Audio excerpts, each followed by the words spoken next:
और ये देखा गया है भारत में, तुम जाओ पंजाब में चले जाओ, तुम साउथ में चले जाओ, तुम नॉर्थ ईस्ट में चले जाओ, कुछ भी दे दो वो उसकी आरती उतारना शुरू कर देते, क्योंकि हम सनातन मार्ग पे नहीं चलते, हम भगवान के मार्ग पे नहीं चलते। हमें हमेशा कोई चाहिए हमारे और भगवान के बीच, और फिर वो जो बीच वाला आता है वो हमें कहीं भी ले जाता है। हम भगवान से ज्यादा विश्वास करते हैं उस बीच वाले पे, और फिर वो हमें किसी भी मार्ग पे ले जाता है।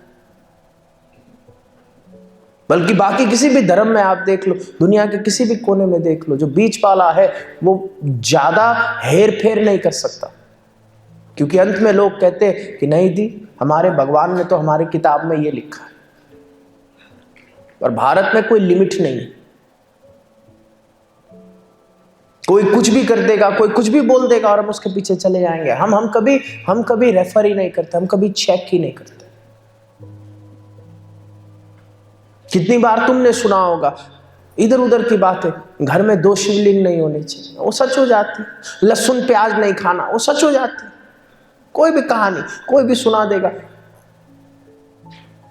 और तुम उसके पीछे चल जाते। क्या कभी ऐसा हुआ कि तुमने कुछ सुना और तुमने कहा कि अब मैं उसको रेफर करूंगा, अब मैं जाके पढ़ूंगा, अब मैं जाके अथर्ववेद उठाऊंगा, यजुर्वेद उठाऊंगा, देखूंगा कि पेज नंबर पे ऐसा है या नहीं? बोलो हाँ जी ना जी। वो सिर्फ भारत में होता है, और अब हमें उससे बचना है और हमें अपने बच्चों को भी इससे बचाना होगा, क्योंकि ये सिर्फ फेथ लीडरशिप में नहीं है, ये फार्मास्यूटिकल में भी है। वो जानते हैं कि जो दवा बाहर नहीं चलती, भारत में जाके बेच दो, ये लोग खरीद भी लेंगे, खा भी लेंगे। जो रूढ़िवादिता बाहर नहीं चलती, शायद भारत में चल जाए।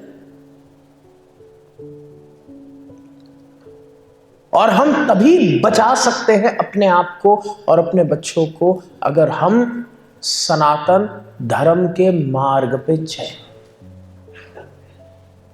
And Sanatan means sadhana. Sanatan means a way of life.